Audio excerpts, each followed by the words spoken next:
శ్రీమాత్రే నమ. జై గురు దత్తాత్రేయ నమ. ఈ వీడియోలో మనం శ్రీ విశ్వావసునామ సంవత్సర ఉగాది సంవత్సర ఫలితాలు వృశ్చిక రాశి వారికి ఏ విధంగా ఉండబోతున్నాయి అని పరిశీలించే ప్రయత్నంలో ముందుగా ఆదాయ వ్యయాలు. ఈ రాశి వారికి అదృష్టవశాత్తు ఆదాయం 2, వ్యయం 14గా రావడం నడిచింది. అంటే దీన్ని బట్టి ఏంటంటే మీకు ఆదాయంతో సంబంధం లేకుండా ఈ సంవత్సరంలో మీరు ఒక భారీ ఖర్చు చేయబోతున్నారు. అది సొంత గృహ నిర్మాణం కానీ, ఇల్లు కొనడం కానీ, లేదా మీ యొక్క కుమార్తెకో కుమారుడికో వివాహం చేయడం, లేదా మీ యొక్క వివాహం కూడా జరగవచ్చు. ఆ కారణం వల్ల ఈ 14 పాయింట్లు వ్యయం చూపిస్తుందంటే కంపల్సరీగా మీకు ఏదో ఒక మంచి వివాహమో ఇల్లు ఏదో చేయబోతున్నారు. అందువల్ల మీరు ఆ ప్రయత్నంలో ఉండండి. అంటే ఇంకోటి ఏంటంటే దీన్ని బట్టి అర్థం అప్పు సులభంగా దొరుకుతుంది మీకు. మీరు ఇల్లు కనుక్కుంటున్నాం, మీ దగ్గర 10 లక్షలే ఉంది, ఇల్లు 80 లక్షలు 70 లక్షలు లోన్ వస్తుంది, కొనేసుకోండి, నో హ్యాపీ బ్రహ్మాండంగా. అలాగే రాజపూజ్యం 5, అవమానం 2. పెద్ద అవమానం ఏంటి 2 అంటే పెద్ద ఏం మామూలుగా డైలీ జరుగుతుంటాయి. రాజపూజ్యం 5 ఉంది కాబట్టి మరి ఏదో ఒక శుభకార్యం చేయడం వల్ల ఈ బంధువులు కుటుంబ సభ్యులు మిమ్మల్ని బాగా హైప్ చేసి మంచి పని చేసేవని పొగుడుతూ ఉంటారు. సో ఓవరాల్గా మరి ఈ సంవత్సరం మీకు ఒక అద్భుతం జరగబోతుంది. ఇక గ్రహస్థితి పరిశీలించినప్పుడు మనకి కేవలం ఈ సంవత్సర ఫలితాలు కాబట్టి రాహువు, కేతువు, శని, గురువు ఈ 4 గ్రహాల గమనాన్ని తీసుకొని చెప్పడం జరుగుతుంది. ప్రస్తుతం ఒక విధంగా చెప్పాలంటే కొంత బెటర్ పొజిషన్లోకి వెళ్ళాడు శని. గత 2.5 సంవత్సరాలుగా 4లో ఉంటూ అర్ధాష్టమ శని మనసుకు కష్టం కలిగేలా చేస్తుంటాడు. ఇప్పుడు స్టార్టింగే మీకు మరి 5వ స్థానంలోకి మీనరాశిలోకి మారడం జరిగింది. ఒక విధంగా ఇది ఏదో పెనంలో నుంచి పొయ్యిలో పడినట్టు అయింది. అంత మించి పెద్ద ఏమీ ఉపయోగం లేదు.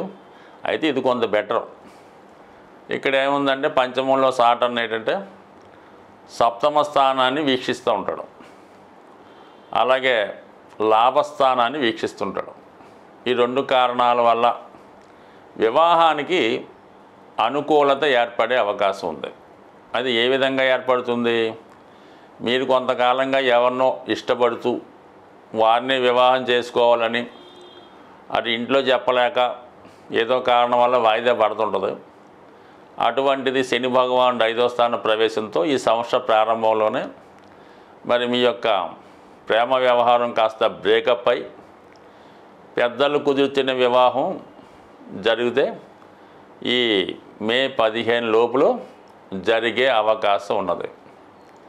అలాగే మరి ఎక్కువగా స్పెక్యులేషను, షేర్ మార్కెట్టు, జూదం వాటి జోలికి వెళ్లకుండా ఉంటే మంచిది. అయితే అనూహ్యంగా అక్కడ మీకు మే 18వ తారీఖు వరకు 5వ స్థానంలో శని రాహుల కలయిక ఉండడం వల్ల ఎవరైతే వృశ్చిక రాశిలో ఉద్యోగం మార్పుకు ప్రయత్నం చేస్తున్నారో అది కూడా బ్యాంకింగ్ కానీ, సాఫ్ట్వేర్ కానీ, లేదంటే ఏదన్నా టెక్నాలజీ కలిగి ఉన్నటువంటి గొప్ప ఇండస్ట్రీలో, అలాగే ఫార్మాలో ఉన్న వాళ్ళకి మీకు ఊహించని విధంగా ఒక గొప్ప ఉద్యోగంలో మార్పు రావడం జరుగుతూ ఉంటుంది. కొన్ని సందర్భాల్లో మరి ఇంకా జాతకంలో గ్రహాలు బ్యాడ్గా ఉంటే ఉద్యోగంలో ఇబ్బందులు కూడా రావచ్చు. బట్ ముందుగానే మీరు ఒక బెటర్ ఉద్యోగంలోకి మారడం మంచిది. మొత్తం మీద శని ఓకే, గతంలో కన్నా బెటరు. అంటే గతంలో మీరు ప్రయత్నం చేసి వదిలివేసిన ఉద్యోగం ఏమన్నా ఉంటే మళ్ళీ ఇప్పుడు ప్రయత్నం చేయండి, మరి టక్కన మీకు అవకాశం వస్తుంది.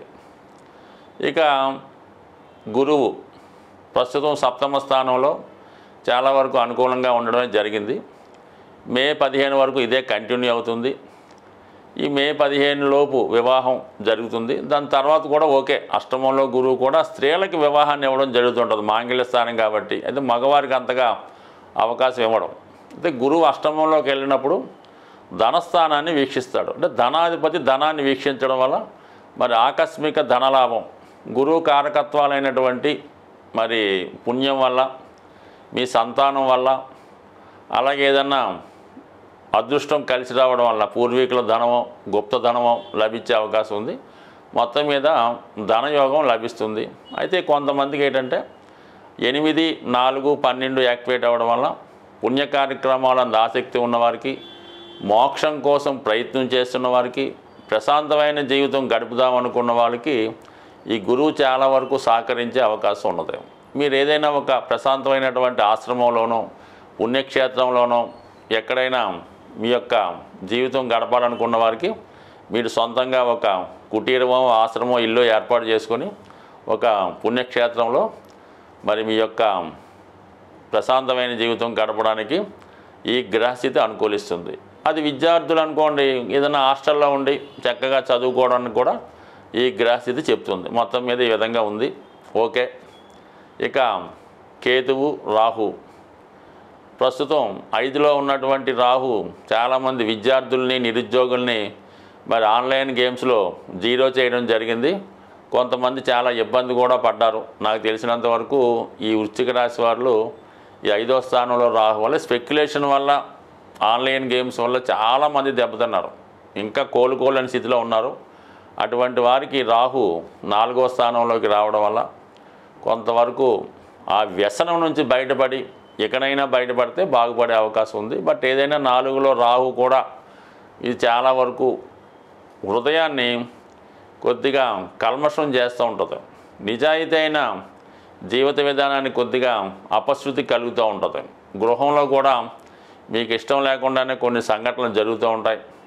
మానసిక అశాంతి కరువుతూ ఉంటారు. అయితే 4వ స్థానంలో రాహు ఎటువంటిదంటే ఒక జోత గృహం లాంటిదో, ఒక వ్యభిచారి గృహం ఎలా ఉంటుందో ఆ విధంగా ఉంటుంది. బట్ బాగా హైప్గా ఉన్నటువంటి ఖరీదైనటువంటి ప్రాంతం కూడా రాహు 4లో ఉన్నప్పుడు చెప్తూ ఉంటుంది. బట్ ఏదైనా దాంట్లో మామూలుగా ఉన్నవాడు ఇమడలేకపోతూ ఉంటాడు. ముఖ్యంగా విద్యార్థులు చాలా వరకు ఇంగ్లీష్ మీడియం చదువుకున్న వాళ్ళకి అనుకూలంగా ఉంటుంది. మెడికల్లో ప్రవేశిద్దామనికి అనుకూలంగా ఉంటుంది. కాబట్టి ఎవరైతే మెడికల్ రంగంలో ప్రవేశిద్దాం అనుకుంటున్నారో వాళ్ళు గట్టిగా ప్రయత్నం చేయడం వల్ల మరి ఈ మెడికల్లో ప్రవేశం లభించే అవకాశం ఉంది. కాబట్టి ఆ ప్రయత్నం చేయొచ్చు. కొంతమంది హాస్టల్లో ఉండి కూడా చదువుకోవచ్చు. అయితే అక్కడ ఉన్నటువంటి సర్కిల్ని జాగ్రత్తగా చూసుకోవాలి. మీ పరిచయస్తులను కూడా జాగ్రత్తగా చూసుకోవాలి. మిమ్మల్ని ఏదో విధంగా ప్రలోభపెట్టే వాళ్ళు ఉంటారు. చిన్న చిన్న బలహీనతలు మీ మీద వృద్ధే ప్రయత్నం చేస్తుంటారు. కాబట్టి ముఖ్యంగా విద్యార్థుల కన్నా విద్యార్థుల తల్లిదండ్రులు మీ యొక్క సంతానం ఒకవేళ హాస్టల్లో ఉంటే వాళ్ళ యొక్క ఆలోచన విధానం, వారి యొక్క ప్రవర్తన, వారి యొక్క అలవాట్లు కంపల్సరీగా అబ్జర్వ్ చేయండి. ఇటువంటి గ్రహస్థితి వచ్చినప్పుడే హాస్టల్లో ఉన్నటువంటి విద్యార్థులు కొన్ని మారక ద్రవ్యాలకి, మత్తు పదార్థాలకి అలవాటు పడడం కూడా తరచూ రావడం జరుగుతుంది. ఇదే హైదరాబాద్లో అనేక చోట్ల మనం వింటూ ఉంటాం. అప్పుడప్పుడు జాగ్రత్తగా ఉంటే మంచిది, అంతే ఏం లేదు. ఇక కేతువు, ఏకాదశ స్థానంలో ఉన్నటువంటి కేతువు కొంతవరకు ఆధ్యాత్మిక చింతన, దైవభక్తి కలుగుతూ ఉంటుంది. మరి మనకి మే 18 తర్వాత 10వ స్థానంలోకి చేరుతూ ఉన్నాడు. అంటే ఇంచుమించుగా ఉద్యోగం మీద ప్రభావం చూపే అవకాశం ఉంది. అయితే 10మంలో కేతు ఎవరికి బాగుంటుంది? ఈ టెంపుల్లో పూజారులకి, అడ్వకేట్స్కి, టీచర్స్కి, ఈ ప్రవచనాలు చెప్పేవాళ్ళకి, జ్యోతిష్కులకి, ఆధ్యాత్మిక వృత్తిలో ధర్మాన్ని కాపాడుతూ ఆ విధంగా వెళ్తున్న వాళ్ళకి ఉద్యోగం బ్రహ్మాండంగా ఉంటుంది, ఆదాయం రాకపోయినా. అయితే దైనందిన జీవితంలో గవర్నమెంట్ సర్వీస్ చేస్తున్న వారికి, అధిక వేతనం పొందుతున్న వారికి చాలా వరకు ఉద్యోగ భంగం రావచ్చు, ఉద్యోగంలో ఇబ్బందులు కలగవచ్చు. కొంతమంది మారవచ్చు. బట్ ఏదైనా ఉద్యోగంలో హోదా పెరుగుతుంది, గౌరవం పెరుగుతుంది. కాబట్టి ఉద్యోగ విషయంలో ఒక మార్పు అన్నది తప్పనిసరిగా ఈ మే 18 తర్వాత ఈ వృశ్చిక రాశి వారికి రాబోతుంది. అటు గృహ వాతావరణంలో కొన్ని ఇబ్బందులు ఎదుర్కొంటున్నాయి. అయితే సాటర్న్ బెటర్గా ఉండడం వల్ల, గురువు కొంతవరకు ఆధ్యాత్మికంగా మిమ్మల్ని కాపాడడం వల్ల చాలా వరకు ఈ రాశి వారికి కొన్ని అనూహ్యంగా మంచి మార్పులు ఈ సమయంలో జరిగే అవకాశం ఉంది. ఈ ఉగాది సందర్భంగా 12 రాశుల వారికి చక్కని పరిహార మార్గం తెలియపరచడం జరుగుతుంది. సాధారణంగా ప్రతి ఒక్కరికి ఉన్నటువంటి సమస్యల్లో ఆర్థికపరమైనటువంటి సమస్య, రుణ బాధలు, ధనం సరిపోవడం, ఒకటైతే మరి కొంతమందికి అనారోగ్యపరమైనటువంటి సమస్యలు, హెల్త్ ఏదో రకంగా ఇబ్బంది పెడుతుంటుంది. అంటే సాధారణంగా ఈ అనారోగ్య సమస్యలు బయట వారికి అర్థం కావు. ఆరోగ్యంగా ఉన్నవాడికి అనారోగ్య సమస్యల గురించి పెద్ద అలాగే అనుకుంటాడు తప్ప పెద్దగా ఇతనికి దాని గురించి పెద్ద బాధ ఉండదు. అనారోగ్యంతో బాధపడుతున్న వాడికి ఆ బాధ తెలుస్తూ ఉంటుంది. అలాగే ఆర్థిక పరంగా బాగుండి ఎటువంటి లోటు లేని వాడికి ఆర్థిక సమస్యలు అర్థం కావు. ఆర్థిక సమస్యలు ఎలా ఉంటాయి, అది ఉండడం వల్ల ఏ విధమైన ఇబ్బందులు ఉంటాయని కొంతమందికి అర్థం కాదు. ప్రస్తుతం ఉన్నటువంటి జనరేషన్లో చాలామందికి, అంటే ఇప్పుడు ఉన్నటువంటి పిల్లలు, చదువుకున్న పిల్లలు ఉన్నటువంటి జనరేషన్లో ఉన్నటువంటి స్టూడెంట్స్కి అసలు ఫైనాన్స్ ప్రాబ్లం అంటే తెలీదు, అసలు ఆకలి అంటే ఎలా ఉంటుందో కూడా తెలీదు. అంటే ఇది ప్రస్తుతం వీటన్నిటికీ ఏదైనా చక్కని ఆరోగ్యం, మంచి ఫైనాన్షియల్ పొజిషన్ ఇవ్వాలంటే దానికి మనం ఆరాధించవలసినటువంటి గ్రహం, ఏకైక గ్రహం సూర్య భగవానుడు. సూర్య భగవానుడు అనుగ్రహం ఉంటేనే ఈ రెండు, ఆరోగ్యం ఐశ్వర్యం రెండు కూడా లభిస్తాయి. మిగతా గ్రహాలు ఎలా ఉన్నా మనకు అనవసరం.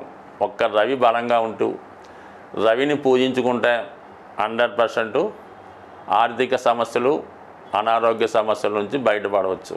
అందువలన ఏంటంటే మరి ప్రతి ఒక్కరూ కూడా ఈ ఉగాది నుంచి సూర్య భగవానుడిని ఆరాధిస్తూ ప్రతిరోజు సూర్య నమస్కారం చేసుకొని ఆదివారం నియమంగా ఉండడం. దాని తర్వాత ఏంటంటే ఈ క్యారెట్ ఏదైతే ఉందో అది ఆదివారం రోజు గోవులకి పెట్టడం వల్ల సూర్య భగవానికి సంతృప్తి కలుగుతుంది. అంటే క్యారెట్ ఆవులకి పెట్టవలసి ఉంటుంది. సూర్యునికేమో అవకాశం ఉన్నవాళ్ళు ఆదివారం రోజు పాయసం, అంటే గోధుమ నూకతో చేయనటువంటి హల్వా కానీ పాయసం కానీ నైవేద్యంగా పెట్టవలసి ఉంటుంది. పెట్టిన ప్రసాదాన్ని మీరు స్వీకరించవలసి ఉంటుంది. అంటే సూర్యభగవానుడికి దంతాలు, పళ్ళు ఉండవన్నమాట. అంటే కొన్ని కారణాల వల్ల దక్ష యజ్ఞంలో ఆ విధంగా జరిగింది. అందువల్ల మెత్తని పదార్థాలు, పాలుతో చేసినటువంటి కోవా, గోధుమలు ఇష్టం కాబట్టి ఆ ప్రసాదం పెట్టడం వల్ల మనకి ఐశ్వర్యం లభిస్తూ ఉంటుంది. టెక్నిక్గా చూడండి మీరు, మన మామూలు వరి అన్నం కన్నా ఈ గోధుమ రొట్టి ఎవరైతే తింటూ ఉంటారో ఎక్కువ, అంటే 2 పూటలు కూడా తినచ్చు, వారి యొక్క ఐశ్వర్యానికి, సంపదకి మామూలుగా మనం వరి అన్నం తినే వాళ్ళకి ఒకసారి కంపేర్ చేసుకోండి. అంటే రవి అనుగ్రహం ఈ గోధుమ వినియోగం వల్ల రాస్తుంది కాబట్టి నానబెట్టిన గోధుమలు కూడా ఆవుకి పెట్టడం వల్ల, క్యారెట్ పెట్టడం వల్ల, మీరు కూడా అవి ఆహార పదార్థాలుగా తీసుకోవడం వల్ల అది కంటి చూపు పెరుగుతుంది, ఆరోగ్యం పెరుగుతుంది, ఐశ్వర్యం కలుగుతుంది, ఆరోగ్యం కూడా కలుగుతుంది.